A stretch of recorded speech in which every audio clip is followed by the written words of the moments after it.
రానా ఆ మధ్య నేనే రాజు నేనే మంత్రి అంటూ హిట్ మెట్ ఎక్కాడు. తర్వాత హిట్ మెట్ లెక్కడం మర్చిపోయాడు.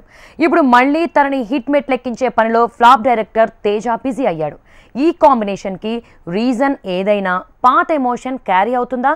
Take a look. రానాతో తేజ తీయబోయే మూవీ రాక్షస రాజు 2 భాగాలుగా రాబోతోంది. నేనే రాజు నేనే మంత్రి కాంబినేషన్ మళ్ళీ రిపీట్ కాబోతోంది. సర్వం సిద్ధమైంది. నేనే రాజు నేనే మంత్రి తర్వాత రానాకి సోలో హిట్లు లేవు. చేసిన ప్రతి మూవీ పంచిచ్చింది. అలానే తేజకి కూడా హిట్లున్నాయా అంటే అది లేదు.